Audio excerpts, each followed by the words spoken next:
자, 동사 수특 5강 개념 5입니다. 사실상 불교 파트에서 가장 중요하고 출제가 되는 부분이라고 할 수가 있어요. 예상되는 부분이 아니라 출제가 될 겁니다.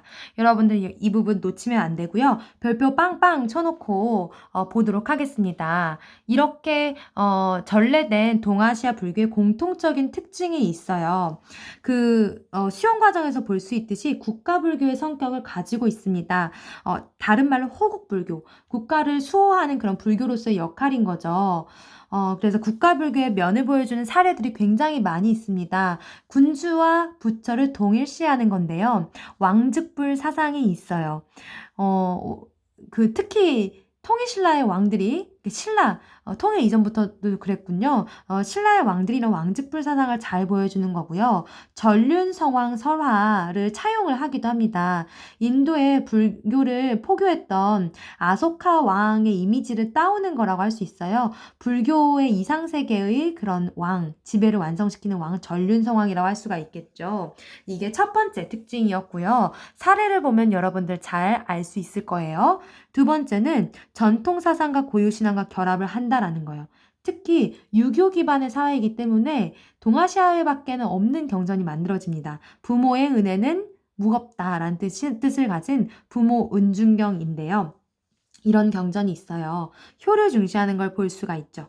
그리고 또 특히 우리나라에서 많이 볼 수 있는 건데 토착신앙과 섞입니다. 그래서 용신이나 산악신 이런 걸 믿는 것들이 있어요. 그래서 이 부석사 창건설화에 보면은 부석사를 창건했던 의상대사를 지켜주는 선묘낭자가 나중에 용이 된다라는 그런 내용도 있기도 하고요. 사찰에 가면 우리나라에밖에 없는 산신령을 모신 산신각 그리고 칠성신을 모신 칠성각이라는 건물들이 있어요. 그리고 이런 것도 있고요. 특히 일본에서는 신도와 결합해서 신불 스팝이 나타나게 됩니다. 그리고 마지막 세 번째 특징은요. 선종이 유독 발달했다라는 거예요.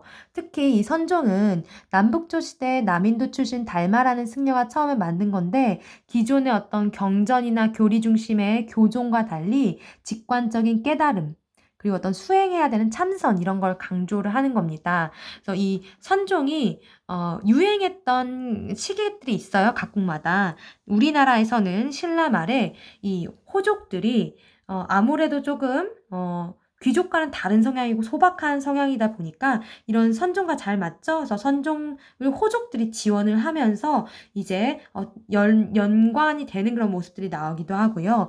가마쿠라 시대 무사 사회 역시 당연히 경전보다는 교리보다는 선종과 더 맞을 수밖에 없겠죠. 그래서 이렇게 유행하는 특히 다도와 함께 참선에 필요한 다도와 함께 유행하는 면면이 등장하기도 합니다. 네, 그러면 바로 이제 옆에 승려들의 활동 또 별표 치세요. 이 부분은 그냥 나올 거예요. 나올 거니까 잘 보는데 선생님이 국가별로 안 해놓고 이렇게 세기별로 쫙 5세기부터 9세기까지 해놨어요. 그러니까 이 사람이 어느 시기에 등장을 했고 같은 시기에 있었던 승려는 누구인지 명확하게 알아야 돼요. 자, 5세기 법편입니다. 동진의 승려고요. 인도까지 갔다 오네요. 그래서 쓴 기행문이 불국기입니다. 6세기 말에서 7세기에 걸치는 승려가 고구려 승려 혜자예요. 많이 언급이 됐지만 쇼토쿠 태자의 오타 났네요. 승려 아니고 스승입니다. 그리고 이제 7세기에 많은 승려들이 등장하는데요. 사실 이 7세기는 중국으로 치면 이제 당이 이제 막 등장했고 신라도 통일이 된 시기예요. 어떻게 보면 불교와 연결을 해서 이 막 통일된 나라를 하나로 만드는 작업이 필요했기 때문에 이런 승려들의 역할이 이제 두드러지지 않았나 싶어요. 담징을 보면요. 고구려의 승려이고요. 일본의 종이와 먹을 전파를 해줍니다. 그림을 잘 그렸대죠. 호류사의 금당벽화를 그리기도 했었다라는 이야기가 있습니다.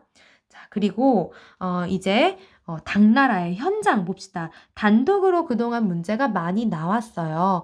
그래서 빨간색으로 표시합니다. 당 승려인데 정관의 치의 활동을 합니다. 이 정관의 치는 당 태종 때예요. 그래서 시기를 또 가늠할 수 있는 그런 키워드가 되기도 하고요. 인도까지 갔다 옵니다. 갔다 와서 공부를 해서 이제 책을 쓰는데 대당서역기라고 하고요.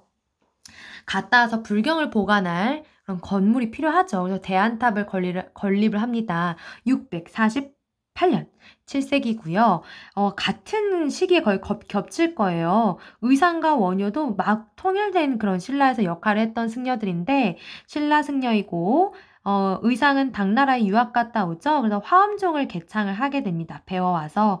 그리고 우리나라의 부석사라는 큰 사찰을 건립하게 됩니다. 자, 원효. 역시 통일신라 승려이고요. 불교 교리를 집대성해서 일본이나 다른 나라까지도 유명하다고 해요. 일심사상, 한마음, 그리고 화쟁사상, 어떤 다툼이 있는 여러 가지 쟁론들을 조화시키는 거예요. 그리고 나무 아미타불만 외우면 극락정토에 갈 수 있다라는 아미타 신앙으로 인해서 불교 대중화에 기여를 하게 됩니다. 자, 8세기 해초입니다. 인도 중앙아시아까지 갔고요. 왕호 천축국전을 천축국은 인도를 얘기를 하죠. 쓰게 됩니다. 이거 중국의 둔황, 비단길 위에 있는 둔황에서 발견이 됩니다. 자, 같은 시기에 감진이 있어요. 당나라 승려이고요. 일본의 요청을 받죠. 우리에게 계율을 전해달라. 그래서 여러 번 시도 끝에 눈이 머는 그런 아픔도 딛고 일본의 계율을 전래하게 됩니다. 자, 이 해초랑 감진이랑 연결이 많이 되는 포인트 선생님 알려줄게요. 자, 이 시기 8세기는 여기 위에 가면 일본의 나라 시대입니다. 그래서 아마 감지는 도다이사를 봤을 수도 있어요. 그래서 이 같은 시기다라는 거, 나라 시대라는 거 이거 너무너무 잘 나오기 때문에 꼭 봐두고요. 자, 이제 9세기로 가면 엔닌입니다. 엔닌 일본 승려이고요. 견당사와 함께 당나라로 가고 싶어요. 그래서 갑니다. 그런데 거기에 머물거나 돌아오는 길에 장보고의 도움을 받아요. 장보고가 세운 사찰이 적산법화원인데 여기에 머물기도 하고요. 장보고를 실제로 보진 않았지만 도움을 받는 거죠. 그리고 갔다 와서 입당구법 순례행기라는 책을 씁니다. 그래서 9세기에 엔닌과 동시대에 살았던 사람들이 승려는 아니지만 장보고 그리고 신라 말에 육두품 학자인 최치원이 있습니다.